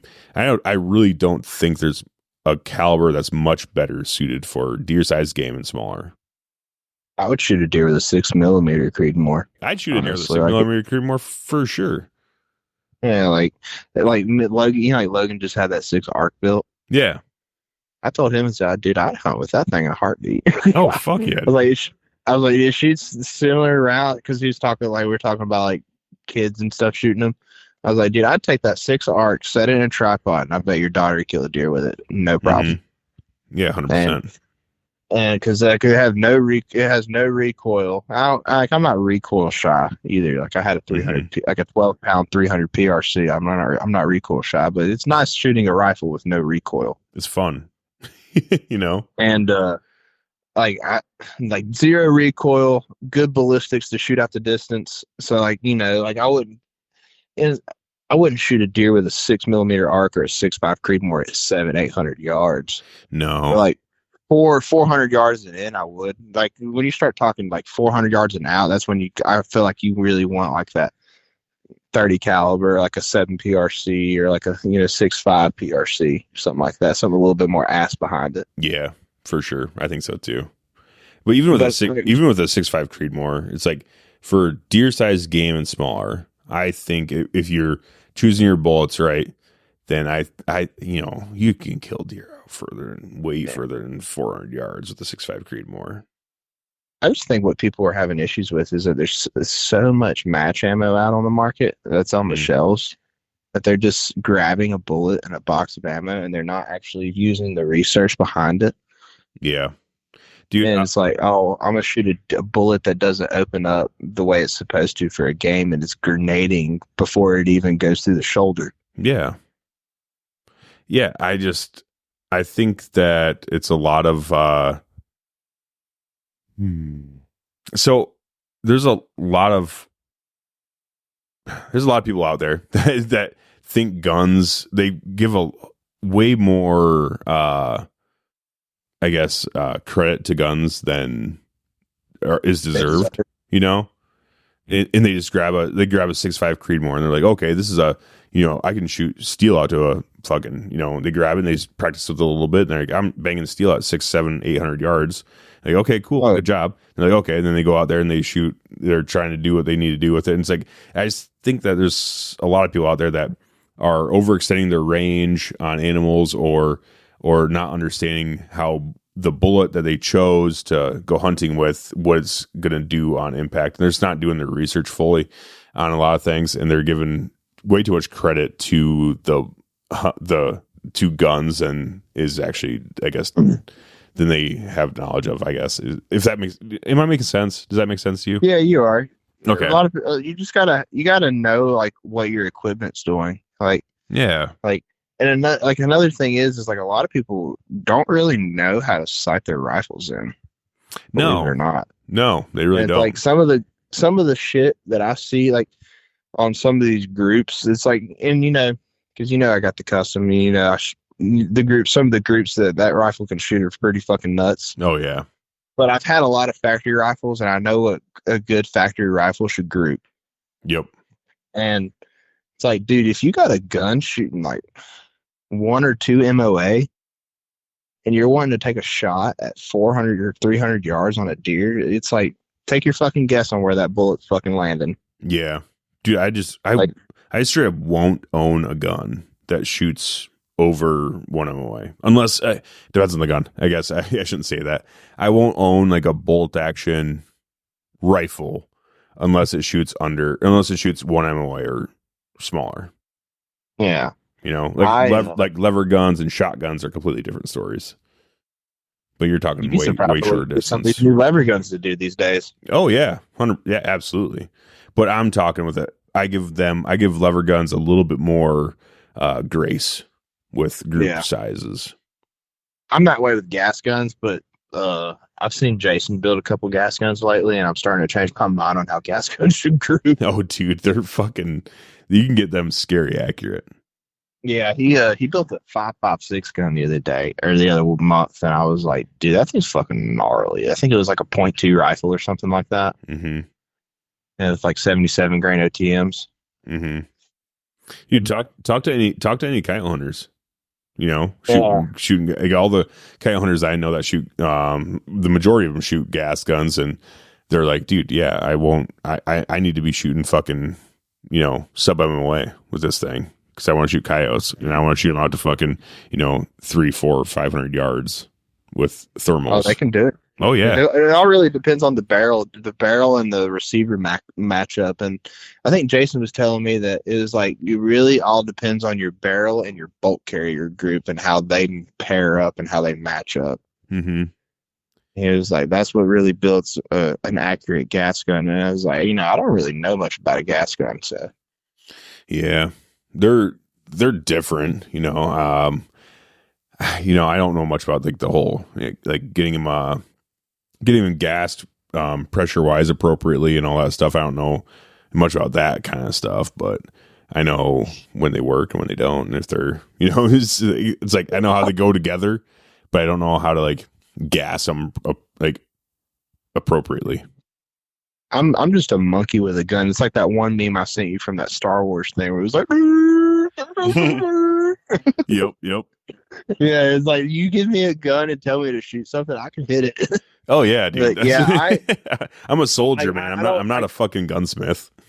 yeah, like I'm not a gunsmith at all. Like I got people for that. I don't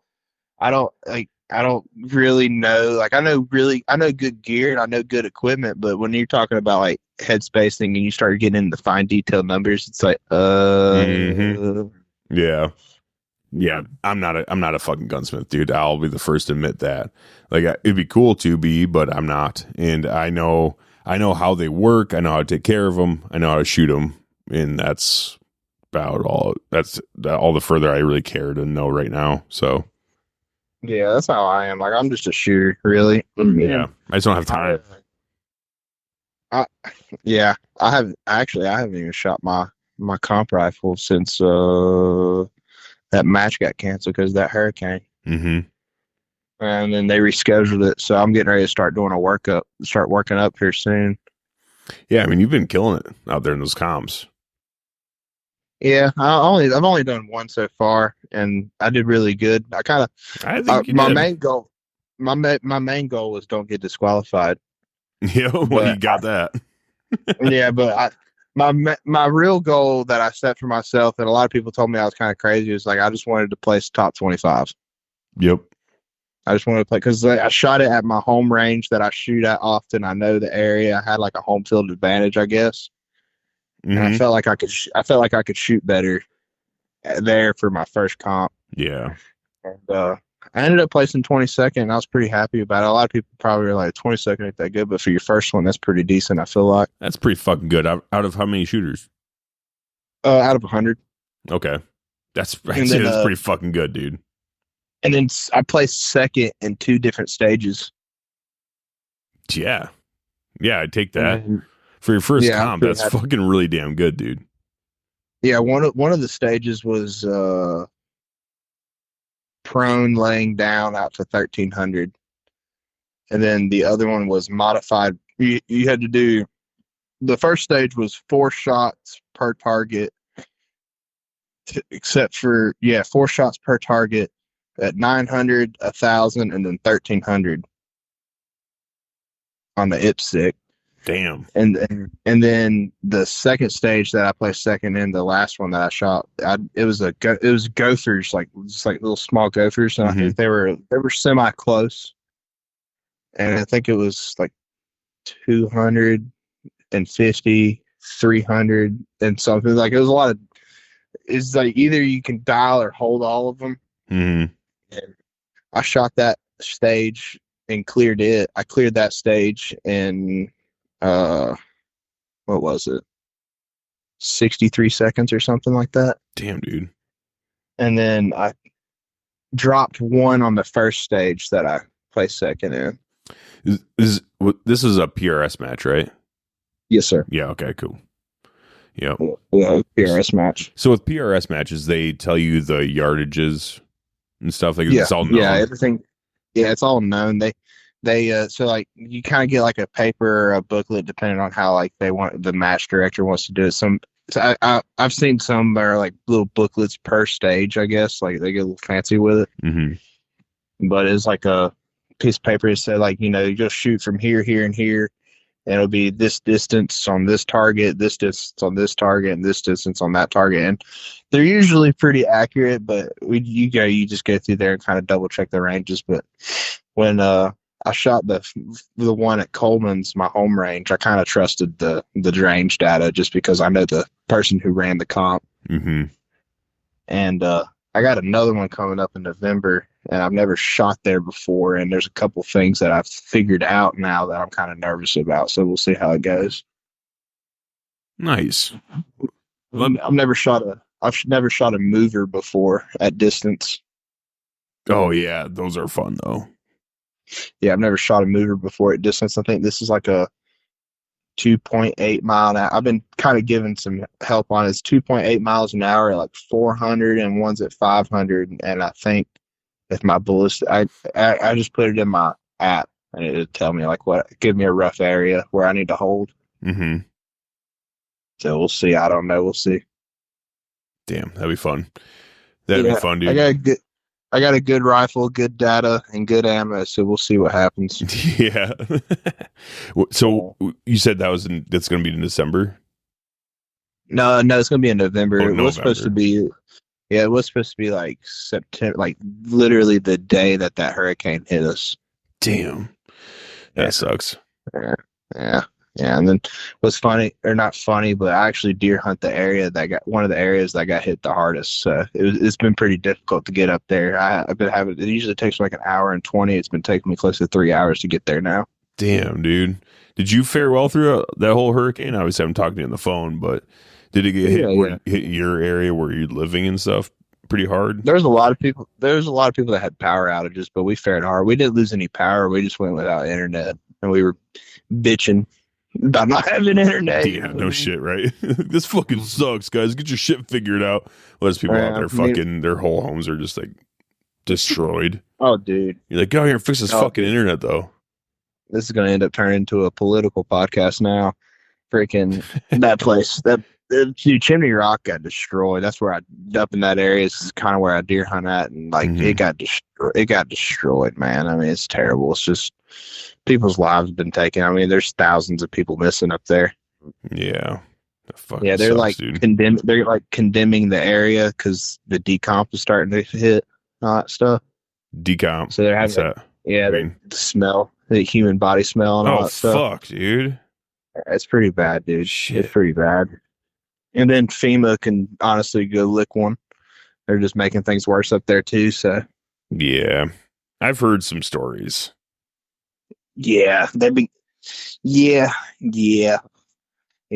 good old country boys have been beating the absolute dog shit out of some of these FEMA agents. So really? Oh yeah, they've been trying to go to these places and like take control over all these supplies and confiscate these supplies people have donated. People are just normal people like me and you're beating the brakes off of them. Well, good. Fuck, dude. I've heard some stories though. It's not good. I've seen some shit online or whatever else. I'm like, oh my gosh, if that's true, that's fucking terrible. Yeah, it's bad, man. It's good to see people coming together, but it's shitty to see it happen in the way that it always happens. Well, that's how it goes, you know. Like disasters generally bring when people 9/11 together. happened. Like 9/11 happened, Americans got together. When Katrina happened, Americans got together. You know what I mean? Mm-hmm. And then also at the same time, there's a bunch of looting and a bunch of scumbag shit going on too. So lots of that. The only thing that sucks it's nice to see with the whole, like the country unity and all that stuff, but with 9/11 specifically, it's like after that whole thing happened, we were all super united and we're like, yeah, let's go fucking kill some goddamn terrorists.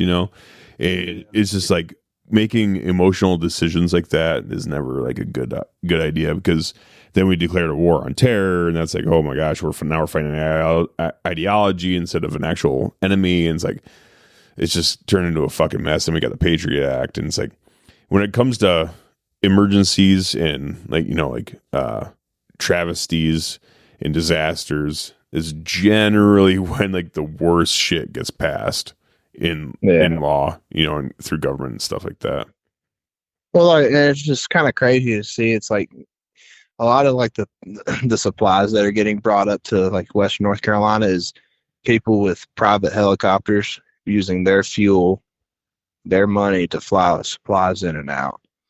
And then there's like been several fire marshals. I'll use Lake Lure as an example because I don't care to put that fire marshal on blast. He was threatening to like arrest people flying supplies in and flying people out because he was in their airspace and all that stuff. It's like, dude, ego check yourself. People are in need. Yeah. You think you'd let some stuff, lax a little bit. If they're doing, if they're getting out there trying to help everyone else and use their money and their equipment and all that stuff, it's like you'd think they'd be like, okay, all right, guys, I get it. Let's get in there and get it done. Like the president flew over the other day and they shut the airspace down for that, which I can understand that, even though you don't know what the fuck he's doing. But I can understand that. I can understand that 100%. It wouldn't matter if it was Biden, Kamala, or Trump in there. I mean, that's understandable, but like telling these people that are saving people's lives, it's like, dude, come on. Yeah. It's just sad. It's just sad to see it happen and all that stuff. I was able to. I think one of the reasons why I've had such a good season is because I was able to give back some of the deer meat that I've taken that I had from last year. Okay. And I gave I think it was almost 100 pounds of deer meat, and it was like ground up burger and all that stuff. And they were able to feed like 400 something people in Watauga County with it. Oh, nice. So that felt good to be able to do something like that and be able to like give people what they actually needed, which is hot meals and food and stuff. I didn't physically feed it. I didn't physically do that, but I donated it to like a food truck. Sure. Yeah. Get some good karma your way a little bit. Yeah, well, I didn't even really want it for that. It was just like, I had it sit, and it's like there's people that need it. I can actually go to the store and buy meat if I need to. You know what I'm saying? I'm not saying you're doing it for that, but it's nice to get a little bit of that too. It's like it's that's definitely nice to do, and that's I don't know. I think donating meat is a good cause. It's a noble cause. You go out there. It's hard to find places around here to do that. Oh, really? Yeah, there's a lot of there's organizations, but they're not really here in my area. Like I think the one that's closest is like 2 hours away. Damn, dude. So in Iowa, every processor does basically.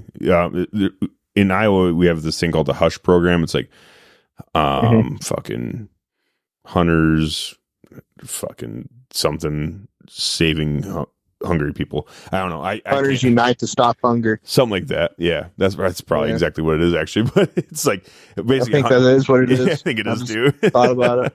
I'm a fucking retard. So, but yeah, but every butcher shop in our area, like if you take a deer in and stuff like that, you can be like, oh yeah, I want this, and this, or you can be like, donate to the Hush program. They're like, okay, yep, we'll do. Yeah. And like I got a dude who does my processing, and I told him because before this hurricane even hit, and I had a full freezer, and I said, hey man, I was like, let me know if you can find a couple families because like I'm gonna shoot some does this year, and I'm just kind of gonna donate them. I got plenty of meat, I don't need any more, Mm-hmm. But now I'm gonna have to take some does in, but that's that's neither here or there. I might end up still donating some. So yeah, yep.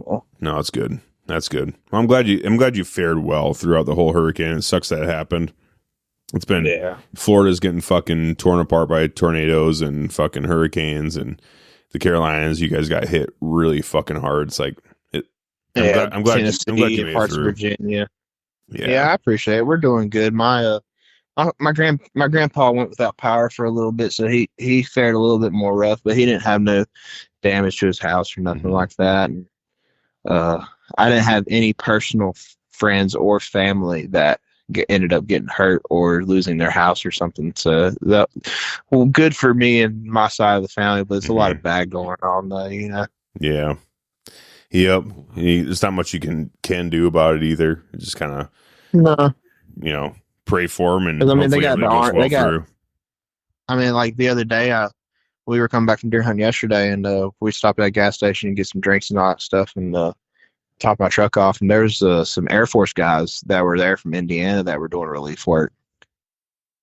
Mm-hmm. So I mean, there's people from all over. The military is really kind of like the National Guard units and like the reserve units have really kind of stepped up. Even the 82nd Airborne has been like flying people out like crazy. I couldn't even tell you how many Blackhawks and Chinooks I've seen flying over. Oh yeah, dude. Yeah, that is one good thing about having a military base in your state. Like a big one like that, is you do have a lot of support when it comes to stuff like that. Oh, dude, there's like probably like 15 to 20 Chinooks that fly over on the regular basis.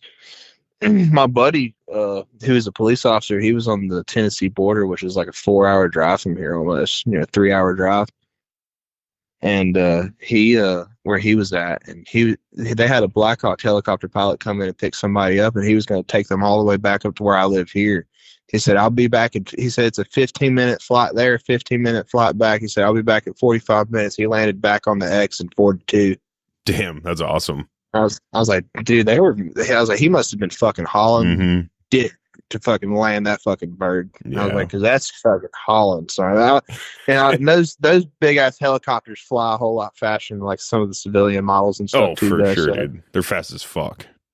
He said that they were doing like air refueling in the air and all that stuff. Yeah. And I was like, damn, dude. Yeah, they're wild, dude. They're fucking cool though. Yeah, I thought it's been pretty cool to kind of see Chinooks flying over lately. I don't think I've ever seen one until this happened. Yeah, I've flown in them quite a few times. They're pretty cool. I've seen a couple Blackhawks before. Like there's a hospital here that has a Blackhawk, and I see it fly sometimes. But Chinook, they're pretty cool. Yeah, they're fucking really cool, dude, for sure. Yeah, they're like loading hay and stuff in and like dropping them to cattle and all that stuff, and it's like all the amount of linemen and stuff. It's pretty cool to see America come together, Americans come together, but it's just sad to see it happen the way it does, you know? Yeah, for sure, dude. Yeah, well, I'm glad. Like once again, I'm glad you made it through, and we're getting pretty close on time here. It's getting kind of late over here. I'm sure it's super late over there, so I don't want to keep you all night, but is there, like I said, glad you made it through the hurricane fine and everything's going well, and you have been having an absolute killer season, Connor, and it's been really cool to keep up with you, and I appreciate it. All the support that you've given me in the podcast, everything else, throughout this whole thing. I'm still waiting on my sticky. Yeah, I know. I need to get on some shit. I need to talk to Eric. He'll know what you're saying. It's like some kind of sticker that presses onto a shirt. I know. He'll be able to point me in the right direction, I'm sure. Yeah. If you let me know, you tell me how much it is, I'll send it to you. Don't worry about it. We'll figure it out. So yeah. Well, good luck. Well, I guess hunting does and in the comps and shit like that, dude. And keep me updated. Let me know how it goes. Hell yeah, for sure, man. I appreciate it. All right, dude. We'll talk to you later. All right, see you, brother. You have a good one, man.